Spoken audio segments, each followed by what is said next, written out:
Hey everyone, I'm Benjamin, and welcome to my book club.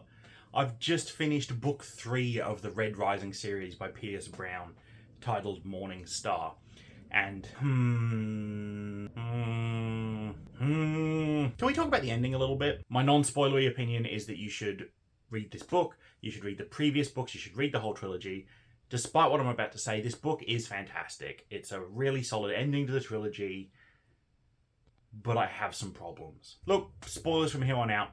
If you're watching this review without reading the previous books, that's weird. Everything up until we leave the Outer Rim, right? Everything in this book until about the 75% mark, until after Roke's death, after the shipyard attack, after the kind of encounter over the comms with the Moon Lord, and we cross back out the asteroid system into the inner solar system. If the book had ended there, this is a 10 out of 10, 11 out of 10, 12 out of 10 book for me. Unfortunately, I finished that bit and I was so high on elation for how good it was that I then noticed that we had like 100 pages left, and I knew we were in for some bullshit. And look, the actual ending, like the final few pages, is fine. I've read some criticism online, mostly leveled at Mustang for lying to Darrow about his kid, for testing Darrow the whole time, but that all makes perfect sense to me. Darrow can't do what he needs to do in this book if he knows that there's a kid. That all makes perfect sense. Mustang has to make sure that not only is he the sort of man that can be a father, he's the sort of man that can actually lead this rebellion and then hand the reins of control off, because it would be all too easy for Darrow to become, the supreme leader at the end of all of this. And she has to make sure that the world that they bring into is going to be safe for their child. That all makes perfect sense to me. Cassius's sort of semi-turn back to Darrow's side, or if not to Darrow's side, against the Sovereign, makes perfect sense to me. I've got no problems with that. My problem is the plan used to get to that point. It's just so dumb. It's so dumb. I hate plans that are let yourself be captured, and this one isn't even done very well, I think. The actual writing and the moment-to-moment action and dialogue is all still fantastic. It's all still up to the same level. But coming from a book series that's full of these amazing plots and schemes coming to fruition and these fantastic reveals and betrayals, this plan is just so ill thought out, so dumb, and is almost unbelievable that it works out. There are many times in this series where I've read the criticism that Darrow gets away with things that he shouldn't just because he's the main character. And for the most part, I have disagreed. For the most part, I've thought that it was all earned, mostly in the narrative. That, Darrow is a step above the rest, and that's why he keeps, succeeding when he shouldn't. But there are 1.5 million ways that this plan at the end of letting ourselves be captured should have gone wrong. And the fact that basically it went off without a hitch, a small hitch, but basically went off without a hitch and everything was fine in the end, annoyed me probably more than it should. Look, historically, this trope hasn't sat well with me. This let yourself be captured to be brought to the enemy is just such a tired and overdone trope that I don't think I've ever seen pulled off well. It always just relies on so many things going the way you think they will, things you can't possibly plan for, and you have no control over going the right way. Just a few examples of things that really annoyed me in this plan. At no point in time does anyone really deeply check on Severo, hurt Severo, cut off Severo's hand, cut off Severo's head. He's a corpse, and these people, like the Jackal and the Bone Riders, are clearly not above desecrating a body. Why didn't they do that? Why didn't anyone at any point say, why are we bringing this lifeless corpse along with us? Send him to a morgue. And I figured that they were taking him there to film it, but I could be wrong, but I don't even really remember them mentioning that while the Sovereign was filming this whole thing in the bunker, that they were filming his corpse. Maybe they did, and I missed that bit. And that's another thing, actually. The leaders of this rebellion are your prisoners now. You've captured them somehow. And you take them not to a brig, not to a prison, not to a military prison, not to some complex like that. You take them to your command and control center. You take them to your super secret bunker that no one knows exists, where you're controlling the whole world, where everything important is, and you just walk them right on inside. And not only do you walk them inside, you then let them pinky promise swear that they've got some big soldiers on the way, and you send away basically all of your guards. You're now in there almost alone with them. I understand that you think ℕ𝕟𝕟 is probably enough. You've got 2 other Olympic Knights. But it just Look, any one of these things that I'm complaining about is fine. There are answers and hand-waving you can do for any one of them. It's the combination of all of these that just makes the ending annoy me so much. And about those obsidians that Darrow and Mustang swear are coming to attack the Citadel, you don't have any sort of alarm systems, cameras, detection, motion sensors, scanners that can tell that there aren't 10,000 7-foot-tall monsters running towards the building. What if the Jackal uses his own gun when he goes to try and shoot Sevro? Presumably you pull the trigger a bit earlier, but then suddenly you've got an armed Jackal sitting there. What if the Sovereign orders Darrow executed by the Jackal right away before he even gets to the bunker? What if they cut both of his hands off? What if they cut Mustang's hands off? What if they don't believe Cassius quite so much and they separate them so that Cassius has to go for a debriefing? And you've got this plan that needs everything to work out absolutely perfectly. Why do you bring Antonia with you? She's such a wild card. She's full of rage and anger. She's just been beaten up by her sister. The fact that she's here with you and you've chosen to bring her is ludicrous. If you just leave her in prison, and you don't have to start this act in front of Antonia. If you just leave her in prison, tell her that Cassius is on your side and walk away, she's just going to be in the ship for the rest of the thing. It doesn't matter. And look, as I said, any one of these things is fine. It's just that there's so many of them in this final chapter and everything just goes perfectly. Darrow gets his hand cut off, sure. But guess what? That doesn't really matter, because he still just fights with his left hand. Maybe he's not quite as good, but there's no consequence for his hand being cut off. No one dies because of it. And yeah, it's the combination of all these problems in the end of a trilogy that has had such smart decision-making that somehow imagining the characters accepting this riskier plan where you lose if this goes wrong. The war doesn't continue without, the three heads of the rebellion. It's just, I can't imagine these characters accepting this, and I can't imagine Mustang proposing this, and I can't imagine them going through with it, and I can't imagine it working out like it does in the paper. And what's more, this sort of locked room style ending, right? We're in the secret bunker with, a few characters. Locks so many characters out of the finale of this book. Characters I think that have earned to be there in this victory.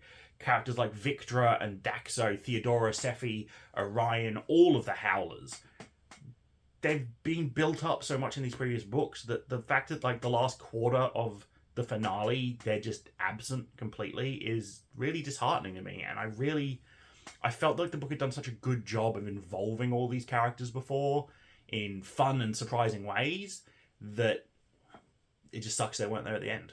I've read a lot of criticism in reviews that Darrow's narration becomes really weird in this final part, because it seems like he's acting and thinking, because we're in first person, we see his thoughts, and he's thinking things that he shouldn't be, because he should know what the plan is.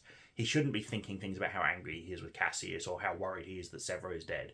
But I can let that slide. I can let that slide as Darrow is acting so fully and with all of his mind and all of his heart and all of his soul to convince everyone else that this plan is what's actually happening, that he has been captured, that he's not even letting himself think about other things. It's a bit of a stretch, but I can live with that bit. And there's one other bit, again, in this last section of the book that I didn't like. It's the sort of low-colour revolt that happens after Uncle Narrell gets executed by the Jackal. And I felt like it kind of came out of nowhere. I felt like it didn't get earned. There was mentions of some simmering resentment between Golds and the low colours in the fleet, but it just really needed a lot more groundwork laid down, I think, for this to really come off. And that's another point where I think if this final section, this final attack on the Society, everything from where they enter the asteroid belt to going back into the inner system, if that's all another book, you've got a lot more time to build up these characters, maybe add a few more characters in these low colours, add a few more Golds, show that the Golds are still kind of treating the low colours like they're below them, show that the low colours are simmering and it's this pot of rage that can break over.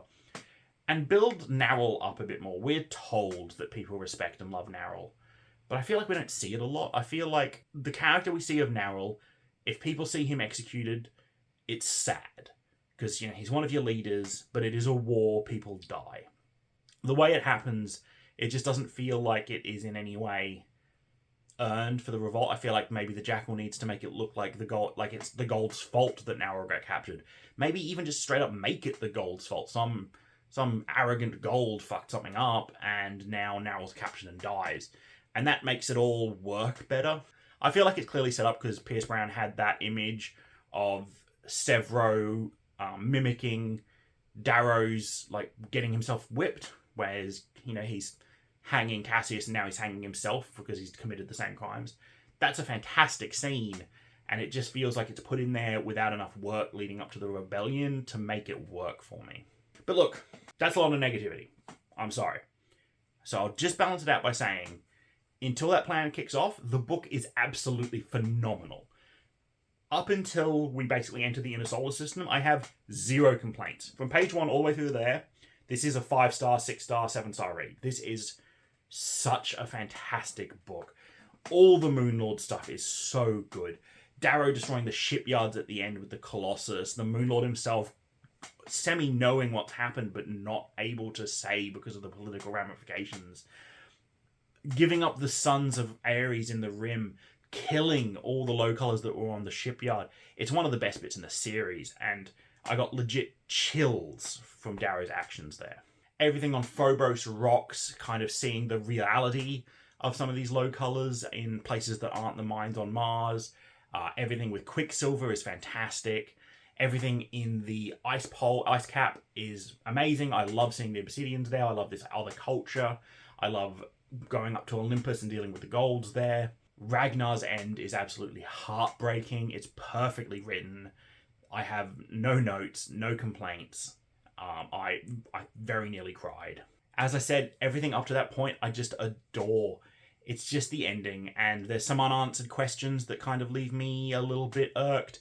They might get answered in book 4, I don't know, but it feels like they should have been part of this section. Like what happened to Mickey's super soldier program that he was working on. I feel like we get told that it's happening and then we never hear about it again. We never see Dancer's reaction or the Sons of Ares as a whole's reaction to Darrow sacrificing all of the cells that are in the Rim and killing everyone on the shipyard. That's a fascinating split in the rebellion that could be caused there and could lead to that revolt with Sephi after Narrow's death. That could all build towards that if there was more time. And something that I assume will be in the next books, but could have been good here, is we don't see the reaction from the Sons of Ares, like Dance and whatnot, of Darrow basically putting a Gold in charge again. Mustang, the exact Gold that a lot of them were worried that Darrow was going to put in charge. But again, there's probably a 4th book. I mean, there is a 4th book and it probably gets answered in there. But it feels like at the time that this was written, that this was envisioned as a trilogy. I feel like if you knew you were writing a 4th book at this point, you wouldn't have rushed the ending as much as I feel like it did. In a perfect world, this is the 3rd book of a 4-book series that ends after the Moon Lord stuff, after Roke's death, which is just perfect. Roke's arc comes full circle. I love Roke's arc. I love Roke's death. It's beautiful. I love taking over the Colossus and attacking the shipyard. We would have that as a book in my perfect world, and book 4 would be crossing through the asteroid belt back into the inner solar system and dealing with the society as a whole. You wouldn't have the get yourself captured plan, you'd do something else. And you'd give the final attack on Luna more than the 75-ish pages that it gets here.